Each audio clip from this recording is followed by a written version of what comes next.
I always believed life's most dangerous moments arrived with fanfare, crashing thunder, glass-shattering screams, or frantic footsteps in the dark.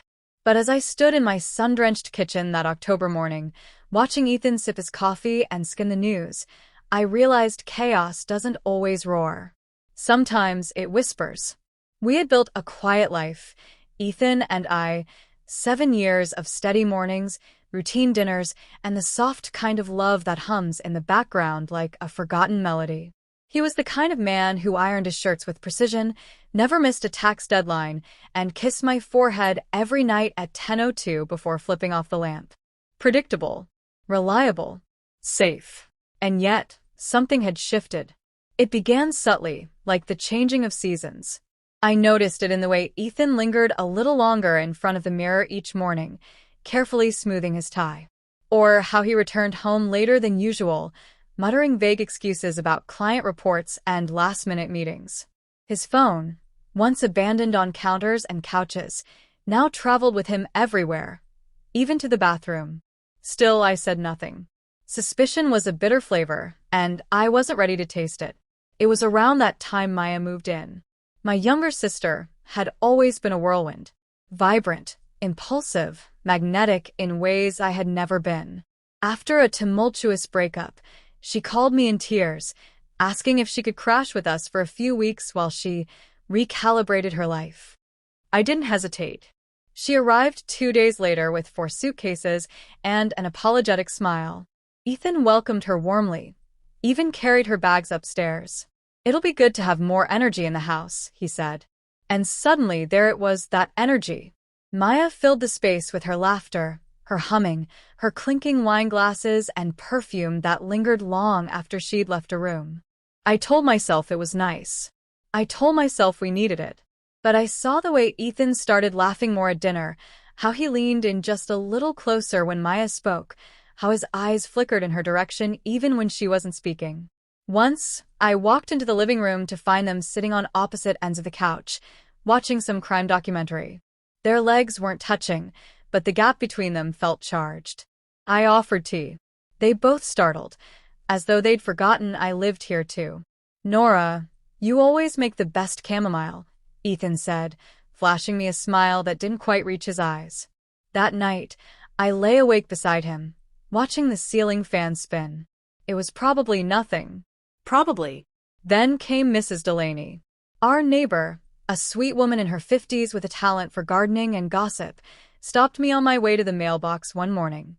She leaned conspiratorially over the fence and said with a grin, "Your husband and sister really hit it off, don't they? Sometimes I think they're the married ones." I laughed. A polite, forced sound. But something in my chest cracked open.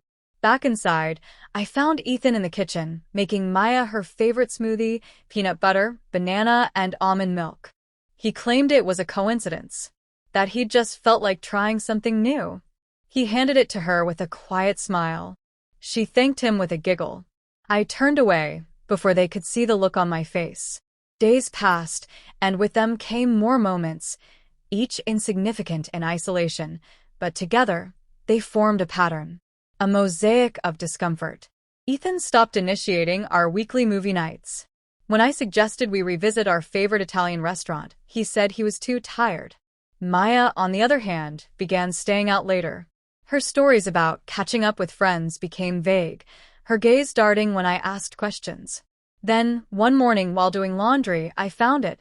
A delicate silver bracelet tangled in the lining of Ethan's coat pocket. It wasn't mine. I held it in my palm, its charm cold and unfamiliar. Maybe it was a gift, I reasoned. My birthday was 2 weeks away. He was planning a surprise, surely. That thought warmed me for a moment, until I remembered the way his eyes sparkled when Maya walked into a room.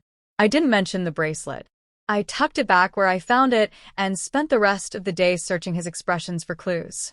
And then there was the night I found Maya crying in the backyard. It was late. I had woken up from a dreamless sleep to the sound of the patio door sliding shut. Curious, I peeked through the curtain and saw her sitting alone on the swing, head buried in her hands. I stepped outside quietly. "Maya?" She jumped, wiping at her face quickly. "Sorry." Didn't mean to wake you. Are you okay? Yeah. Just everything's catching up with me, you know? I didn't mean to be a burden. I sat beside her. The air was cool, filled with crickets and silence. You're not a burden, I said. She sniffed, nodded, then whispered.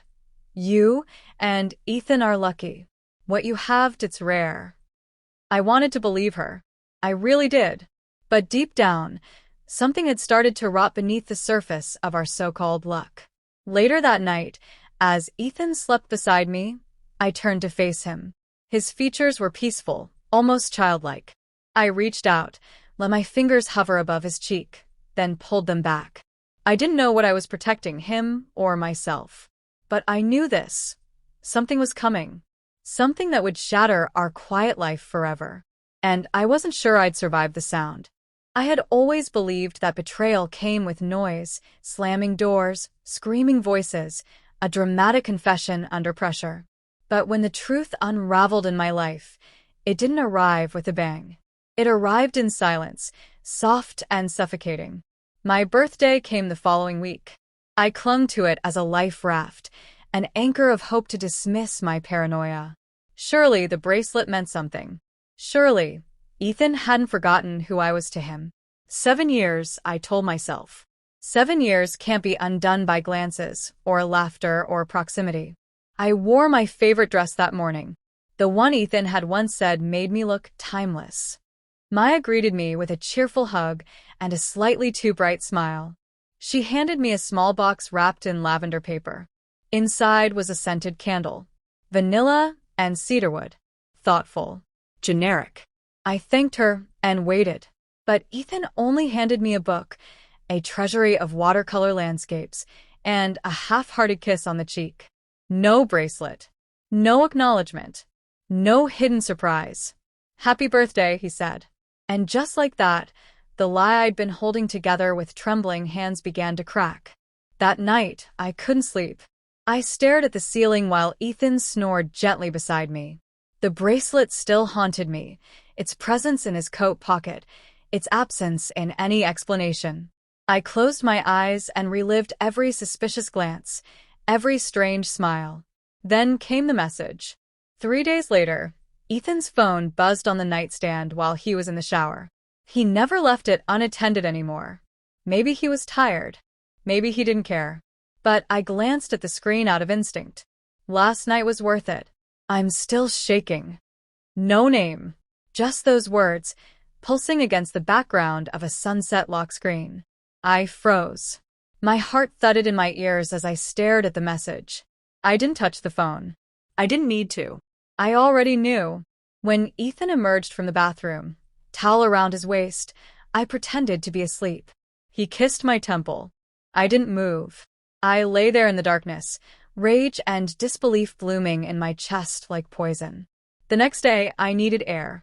I went for a walk and ran into Liam, Ethan's longtime friend and coworker. We hadn't spoken much lately, but I waved him down. Hey, Liam. How's work? He hesitated. Busy. Ethan's been occupied, I guess. Something about his tone snagged me. He's working a lot lately, I said carefully. Liam nodded slowly. Then he looked at me, really looked at me, and said, Nora, you didn't hear this from me, okay? But something's off. Ethan's been weird lately. Distracted. Don't trust everything he says. It wasn't much, but it was enough. That night, I installed the home security app on my phone. We had cameras, 2 outside, 1 in the living room, but I had rarely used them. Ethan had set them up just in case, and I'd never thought much about them since. Now I watched. I rewound footage, combed through timestamps, studied shadows. It didn't take long. 3 weeks ago. A Friday night I'd spent at a friend's gallery opening. Ethan had stayed home. Maya had been going out with friends. The footage showed them in the kitchen. First talking, then laughing, then kissing. Not a quick, clumsy mistake. A slow, practiced kiss. Familiar. My stomach turned. I paused the footage, staring at the screen like it belonged to someone else's life. My hands were shaking, but my mind was still. Strangely still. I didn't cry. Not then. Not yet. Instead, I documented everything. I took screenshots, copied timestamps, made notes. Then I waited. I needed to see how far they would go. Over the next few days, I watched them closely. Maya avoided me, offered hollow excuses and fake smiles. Ethan grew more distant, more forgetful, more relieved. They thought I was blind. So I planned dinner. I cooked their favorites, rosemary chicken for Ethan, caramelized carrots for Maya. I lit candles, played music, pretended. When dessert came, I brought out my laptop. "What's this?" Maya asked, her voice brittle. "Just a little memory lane," I said sweetly. I clicked play. The room fell silent. There it was, Ethan and Maya, bathed in soft kitchen light, entangled in a kiss that lasted far too long. Neither of them moved. Maya's fork slipped from her hand. Ethan's mouth opened, but no words came. I closed the laptop.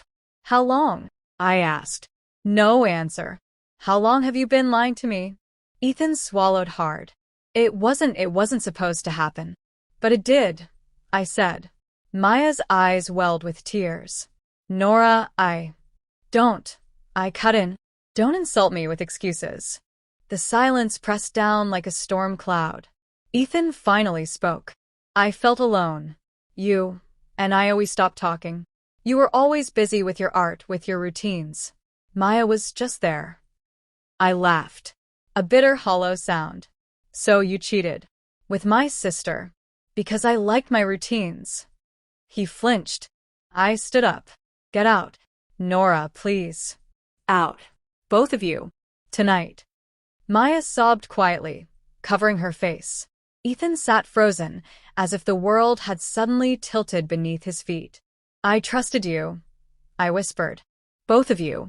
And you made a fool of me." I left the room, shut the bedroom door behind me and locked it. For the first time in weeks, I cried. Not because of what they'd done, but because of who I had been before I knew. The woman who believed in birthday surprises. Who ignored instinct. Who smiled through small betrayals. That version of me was gone. And someone new was waking up inside the wreckage. The morning after I told him to leave, the house was silent. Not peaceful. Not calm. Just empty. Ethan was gone before sunrise. He didn't say goodbye. There was no final speech, no begging or long stare from the doorway. Just the soft hiss of the front door shutting behind him. I didn't check to see if Maya left with him. I didn't care. I sat at the kitchen table with a mug of coffee, staring at the untouched plates from the night before. The candle had burned down to a stub, its flame long gone. Like us. 7 years. 7 years of quiet love, layered routines, whispered plans. And all it took to destroy it was one betrayal. One weak moment multiplied over time. But the truth was, this didn't start with a kiss. It started with distance. With unspoken hurts. With all the small ways we began choosing silence over conversation. Distance doesn't always come from malice. Sometimes, it's born of fatigue. But left unchecked, it becomes a chasm. And Ethan had jumped. I spent the first few days wandering the house like a stranger in a museum of someone else's life. The framed photos mocked me from the walls. His slippers by the door. The faint smell of his cologne on our bed. I thought about burning everything. But I didn't. Pain needs room to breathe before you bury it. Maya texted me once. Just one word. "Sorry." I didn't respond. What was there to say? She was my sister. My blood. We had shared secrets and scraped knees, late-night talks and birthday surprises. And now, we shared a betrayal so personal it scorched everything in its wake. I wondered how long it had been going on. Had they kissed the night she moved in? Was it a slow, guilty build or a reckless affair that burst into flame the second I left the room? The how didn't really matter. The why hurt more. A week passed. Then, too. People started noticing Ethan's absence. Our neighbor, Mrs. Delaney, caught me outside and tiptoed around the topic like it was a landmine. "I haven't seen Ethan around. Everything all right, dear?" I smiled politely. "Just going through some changes." She nodded, lips pressed tight. "If you ever need anything, I know. Thank you. Behind her eyes, I saw the questions. The truth was, I didn't need sympathy. I needed space. I needed a new start. So I started small. I moved Ethan's things into boxes and left them in the garage. I removed Maya's candle from the bathroom and tossed it into the bin without flinching. I changed the bed sheets, reorganized the closet, opened the windows. The air felt different. One afternoon, I stood in front of the mirror for a long time. I studied the woman looking back at me, not for signs of failure, but for signs of resilience. Her eyes were tired but steady. Her spine was straighter than it had been in weeks. There was sadness in her, yes, but also strength. That evening, I picked up my paintbrush for the first time in months. The canvas was blank. Intimidating. But I dipped the brush into the blues and grays and let it speak for me. I painted silence, loneliness, strength, rebirth. It wasn't beautiful, not in the traditional sense. But it was mine. Days turned into weeks, and I found a rhythm again. Different. Solitary. But not sad. I started taking morning walks, noticing things I had long ignored.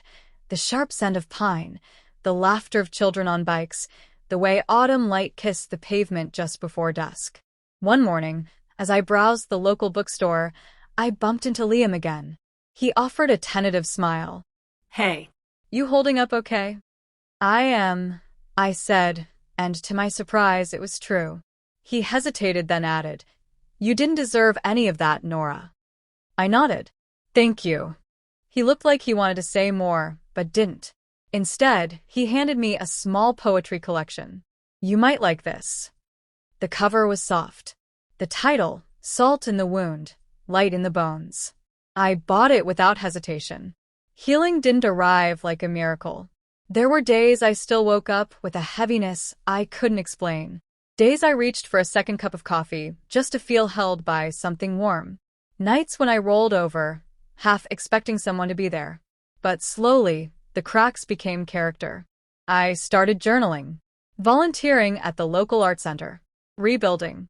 One evening, as I stood on the porch, watching the sun dip beneath the horizon, I received another message. This time from Ethan. "I'm sorry. I was weak. I miss you."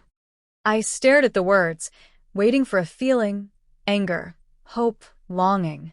But nothing came. Just silence. And that was answer enough. I didn't reply.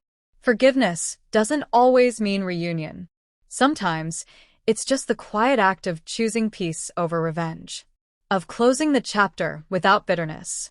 As the sky turned from gold to deep indigo, I took a deep breath. I was still standing. Still whole. Still me. The woman Ethan left behind was gone. In her place stood someone wiser. Sharper. Stronger. Someone who knew that love isn't just found in whispers and kisses. Sometimes, it's found in the way you pick yourself up. In the way you reclaim your space. In the way you learn to live again. Not in spite of betrayal, but because of the truth it revealed. Our quiet life had shattered. But in the ruins, I found my voice.